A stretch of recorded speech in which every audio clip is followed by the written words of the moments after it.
దేవుని నామానికి స్తోత్రాలు. మీ అందరికి కూడా వందనాలండి. అందరూ కూడా బాగున్నారు కదా.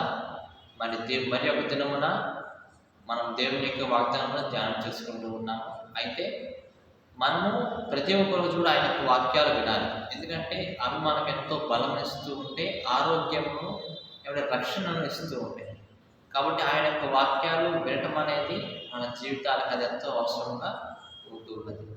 కాబట్టి ప్రియా దేవుడు ఉంటారా, ఈరోజు మనతో దేవుడు ఏ వాక్యం మాట్లాడబోతూ ఉన్నాడు అన్న విషయాన్ని మనం ప్రార్థన చేసుకొని మనం చూద్దాం.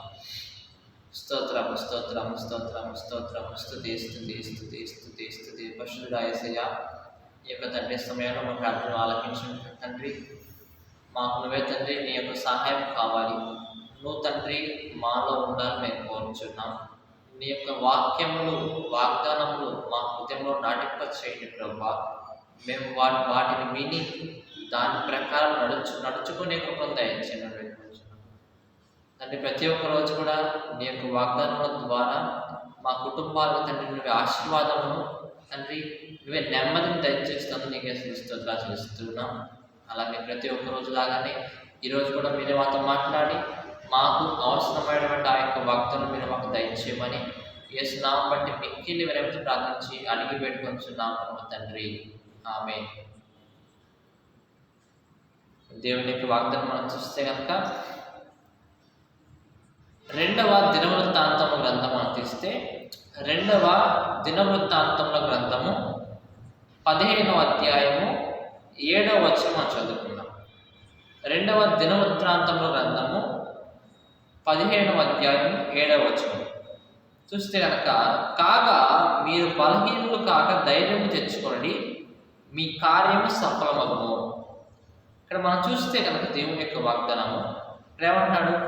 బలహీనులు కాక ధైర్యము వహించుడి అంటున్నాడు. అంటే ఏంటి? మనము ఎలా ఉన్నాం ఈరోజు మనం పరీక్షించుకోవాలి. మనము బలహీనతలో ఉన్నామా లేదా బలం కలిగి ఉన్నామా? దేవుడు మనల్ని ఎంతో బలపరచాలని, ఎంతో వీళ్ళకి దీవెన ఆశీర్వాదం మనం కోరుచున్నాడు. అయితే మనము బలహీనతలో పడిపోయి, సాతాను యొక్క శోధనలో మనం పడిపోయి, దేవుడు ఇచ్చేటువంటి ఆ యొక్క ఆశీర్వాదాలన్నీ కూడా మనం కోల్పోతూ ఉన్నాం. కాబట్టి దేవుడు ఏమంటాడు? బలహీనులు కాక ధైర్యం తెచ్చుకోండి అంటున్నాడు. మనం చూస్తే కనుక చిన్నప్పుడు ఒక తండ్రి ఒక పిల్లవాడు ఉన్నాడు అనుకోండి. పిల్లవాడిని తండ్రి రోజు ఏం చేస్తాడు? చేపట్టుకొని అలా నడిపిస్తూ ఉంటాడు, నడక నేర్పిస్తూ ఉంటాడు. కొన్నిసార్లు తండ్రి లేకపోయినప్పుడు ఈ చిన్న పిల్లవాడు ఏం చేస్తుంటాడు? అలా ఎక్కడికైనా వెళ్ళొద్దాము అని బయటికి వెళ్తాడు. వెళ్ళినప్పుడు అక్కడ ఒక కుక్క ఉన్నది అనుకుందాం. ఒక కుక్క ఉన్నది అనుకుందాం. ఆ కుక్కను చూసంట ఈ చిన్న పిల్లవాడు చాలా భయపడుతున్నాడంట. వామ్మో, ఇది కరిసిద్దేమో, ఇది నన్ను ఏమైనా చేసిద్దేమో అని భయపడతా డాడీ డాడీ అని గట్టి కరిచాడు. డాడీ డాడీ ఇక్కడ కుక్కని చూడు అన్నప్పుడు వాళ్ళ నాన్నగారు బయటకు వచ్చారన్నమాట. వచ్చేసి ఆ పిల్లవాడు చేయబట్టుకొని, అదేం చేయదు నాన్న, నేను ఉన్నా కదా, రా వెళ్దామని చెప్పేసి ఆ చిన్న పిల్లాడు చేపట్టుకుని తీసుకువెళ్తున్నాడు వాళ్ళ నాన్న. అప్పుడు ఆ చేపట్టుకు నడుస్తున్నప్పుడు వాళ్ళ అబ్బాయి అంటూ ఉన్నాడంట, ఆ పిల్లవాడు, ఇప్పుడు రా చూద్దాం మా నాన్న అన్నాడు. ఇప్పుడు రా చూద్దాం నా మీదకి అని చెప్పి ఆ కుక్కను చూసి అంటున్నాడు. అంటే మనం ఇక్కడ అర్థం చేసుకోవాల్సింది ఏంటంటే కనుక, మనం ఆ పిల్లవాడైతే కనుక మన తండ్రి ఆ దేవుడు. మనం ఎప్పుడైతే కనుక ఆయన యొక్క చేయి పట్టుకొని మనం శ్రద్ధగా నడుస్తూ ఉంటామో అప్పటి వరకు మనకు ఎటువంటి శ్రమ రాదు. వచ్చినా సరే మనల్ని కాపాడటానికి ఆయన ఉంటూ ఉంటాడు. మనం చూసాం ఇలాగ చిన్నపిల్లవాడు కుక్కను చూసి భయపడుతూ ఉన్నాడు. అలాగా మనం కూడా సాతాను పెట్టినటువంటి ఆ యొక్క బలహీనతను చూసి చాలా భయపడిపోతూ ఉంటాం. ఆ యొక్క సాతాను యొక్క శోధన చూసి చాలా భయపడిపోతూ ఉంటాం. కానీ ప్రియా దేవుని బిడ్డలారా, దేవుడు ఏమంటాడంటే కనుక, నా చేయి పట్టుకొని నడుస్తూ ఉండు, ఎటువంటి బలహీనత నా సమయంలో తీసివేస్తాను, నీకు ధైర్యం ఇస్తాను. అప్పుడు ఆ చిన్నపిల్లవాడు ఏమంటాడు? వాళ్ళ నాన్న చేపట్టుకోగానే, ఇప్పుడు రా చూసుకుందాం, మా నాన్న నా దగ్గర ఉన్నాడు చూడు, నువ్వు ఎంత వచ్చినా సరే మా నాన్న కాపాడుతాడు అని చెప్పేసి అంతా ధైర్యం కలిగి ఆ పిల్లవాడు చెప్తున్నాడు. అలాగే మనం కూడా చెప్పాలి సాతాను చూసి, ఇదిగో నా దేవుడు నా పక్షంలో ఉన్నాడు, నేనేం చేయను అనుకుంటా ఉండవచ్చు, నన్ను బలహీనపరచాలి, ఎలాగైనా నన్ను రోగాల్లో పడవేయాలి, బాధలో నన్ను పడవేయాలనుకుంటా ఉండవచ్చు, కానీ నా దేవుడు ఉన్నాడు నాతో, నా పక్షం నా దేవుడు ఉన్నాడు అని ఎప్పుడైతే బలంగా ధైర్యంగా ఉంటావో సాతానుడు ఆ పెట్టినటువంటి ఆ యొక్క బలహీనత నుండి కూడా అవి తొలగించబడుతూ ఉంటాయి. మీ కార్యములు ఏమవుతూ ఉంటాయంట, సఫలమవుతూ ఉంటాయి.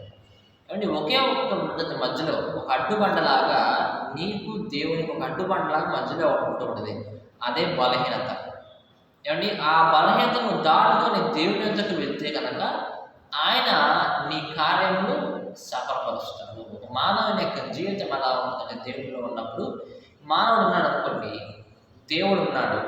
అయితే మానవుడికి ఏదైనా కార్యం జరగాలి అని ప్రార్థన చేస్తూ ఉన్నాడు, బాగా ప్రార్థన చేస్తున్నాడు. అయితే సాతాను మధ్యలో పెట్టాడు, ఒక బలహీనత అనేది పెట్టాడు. ఆ కార్యం నెరవేరాలంటే కనుక ఆ బలహీనతను దాటుగా నువ్వు దేవుని ఎందుకు వెళ్ళాలి. అప్పుడు ఆ బలహీనతను ఎప్పుడైతే నువ్వు దాటుకొని వెళ్తావో దేవుని ఎందుకు, అప్పుడు నీ కార్యం లేవవుతాయి అంటే నువ్వు అనుకున్న కార్యములు అవన్నీ కూడా జరుగుతూ ఉంటాయి. నువ్వు ఏదైతే అనుకుంటూ ఉన్నావా, నీ పిల్లల గురించి, ఉద్యోగాల గురించి అనుకున్నావా, నీ పిల్లల గురించి వివాహాల గురించి అనుకున్నావా, ఇంట్లో ఉన్నటువంటి ఆర్థిక సమస్యల గురించి అనుకున్నావా, అవన్నీ కూడా నీకు సఫలమవుతాయి. అంటే సక్సెస్ అనేది నీ జీవితంలో, విజయం అనేది నీ జీవితంలో అది చూస్తున్నట్టుగా మనం చూస్తున్నాం. అయితే కొత్త నిబంధన దేవుడు లూకాసు వార్త 13వ అధ్యాయంలో అంటూ మరి ఒక స్త్రీ ఉంటూ ఉంటుంది. అక్కడ లూకాసు వార్త 13వ అధ్యాయంలో ఒక స్త్రీ ఉంటూ ఉంటుంది. ఆమె అంట బలహీన ఆత్మ పట్టుకొని ఆమెలో ఉండేసేసి ఆమె యొక్క నడుమంట వంగిపోయిందంట. నడుము వంగిపోయిందంట. ఎందుకు వంగిపోయింది? వారి యొక్క ముత్తాతలకి ఆ యొక్క రోగం అనేది లేదు, లేదా ఏదైనా జీన్స్ వల్ల అది లేదు, లేదా ఏదైనా కండ నరాల వల్ల అది లేదండి. కానీ దేనివల్ల వచ్చిందంట, బలహీనపరచినటువంటి ఆత్మ, సాతాను యొక్క ఆత్మ ద్వారా ఆమె ఎలా వంగిపోయిందంట, నడుము వంగిపోయిందంట. ఆమెకి పైకి చూడడానికి లేదు, పైన దేవుని చూడడానికి లేదు. ఆమె జీవితం అంతా కింద ఉన్నటువంటి ఆ యొక్క పాతాళము అంటే సాతానుని లోకము చూడడానికి, అంటే లోకము చూడటం మటుకే ఆమె యొక్క పని.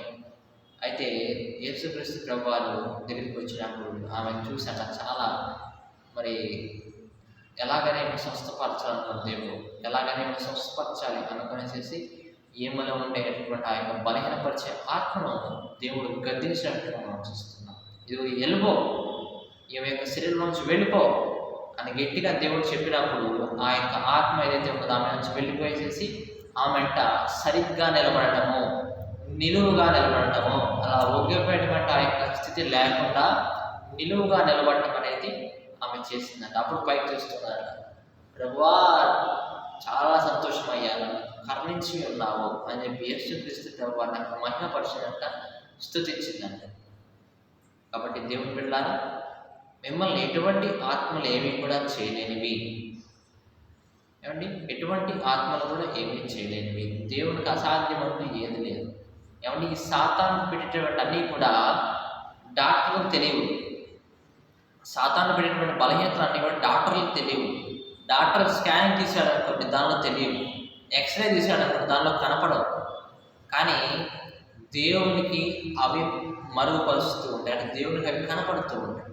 కాబట్టి దేవుడు మనం ప్రార్థన చేస్తే కనుక ఆయన ఆ బలహీనతను తీసివేసేవాడుగా ఉంటున్నాడు. మీ కార్యము సఫలమవుతాయి అని చెప్పి దేవుడి యొక్క వాగ్దానం ద్వారా సెలవిస్తున్నాడు. ప్రియా, మీకు కార్యము సఫలం అవ్వాలంటే కనుక ధైర్యం తెచ్చుకొని ఈ రోజునే, ఈ ఉదయకాలం సమయంలో ధైర్యం తెచ్చుకొని మీరు ప్రార్థన చేయాలని దేవుడి మీద మీ ద్వారా కోరుకుంటున్నాను. దేవుడి యొక్క వాగ్దానం దీవించి ఆశీర్వదించుగా ఆమె ప్రార్థన చేసుకున్నాను. స్తోత్రం స్తోత్రం స్తోత్రం స్తోత్రం స్తోత్రం స్తుతి స్తుతి స్తుతి స్తుతి స్తుతి పరిశుద్ధుడా యేసయ్యా, ఈ యొక్క సమయం ప్రార్థన ఆలకించిన ప్రభువా, నువ్వు తండ్రి రోగం స్వస్థపరచువాడుగా ఉంటావు. నీకు అసాధ్యం అంటూ ఏది లేదు ప్రభువా, నీకు అన్నీ కూడా సాధ్యమే తండ్రి. కాబట్టి మా యొక్క సమస్యల గురించి, మా యొక్క బలహీనతల గురించి నీ ఎద్ద పెడుతూ ఉన్నాం. నువ్వే తండ్రి మాలో ఎటువంటి బలహీనతను తీసివేసి వెళ్ళగొట్టలేదు ఆయన, మా కుటుంబాలు ఎటువంటి బలహీనతను తీసివేసి వెళ్ళగొట్టలేదు ప్రభువా. యేసు నామములో వెళ్ళిపోవాలని మేము కోరుచున్నాం. ఆయన ప్రభా, ఎలాగైతే ఆ యొక్క స్త్రీని ఎలాగైతే లేపి ఉన్నావో, లోకం వైపు చూసేటువంటి ఆ యొక్క ముఖమును ఎలాగైతే పైకి చూసేలాగా చేసి ఉన్నావు, అలాగే తండ్రి మాలో ఉన్నటువంటి ఆ యొక్క బలహీనతను తీసివేసి ఆయన ప్రభా నిన్ను మహిమపరచాలి, ఆయన మేము నిన్ను స్తుతించాలి ప్రభా. కాబట్టి మా కార్యములు సఫలం చేయమని వేడుకొంచున్నాం ప్రభా. నువ్వే తండ్రి విజయము దయచేయమని వేడుకొంచున్నాం. ఎవరి యొక్క వాక్యాలు వింటున్నాం అటు జ్ఞాపకం చేసుకొని దీవెన ఆశీర్వాదం దయచేయండి. మాలో ధైర్యము దయచేయండి ప్రభా. నీకే స్తుతులు చేస్తున్నాం. మరి ఒక దినమున నీ యొక్క వాగ్దానం తండ్రి మేము ధ్యానం చేసుకుంటా నువ్వు మాకు సహాయం చేయమని యేసు నామం బట్టి మిక్కిలి వినయంతో ప్రార్థించి అడుగు వేడుకొంచున్నాం ప్రభా తండ్రి. ఆమేన్. పరలోకమందున్న మా తండ్రి, నీ నామం పరిశుద్ధపరచబడును గాక, నీ రాజ్యం మాకు వచ్చును గాక, నీ చిత్తం పరలోకమందు నెరవేర్చున్నట్లు భూమి మీద నెరవేరును గాక. మా అనుదినాహారం నేడు మాకు దయచేయండి. మా ఎడల అపరాధం చేసిన వారిని మేము క్షమించిన ప్రకారం మా అపరాధాలను మేము క్షమించి మమ్మల్ని శోధన దృష్టిని తప్పించి రాజ్యం, శక్తి, మహిమ, బలం నిరంతరం నీవై ఉన్నావు తండ్రి. ఆమేన్.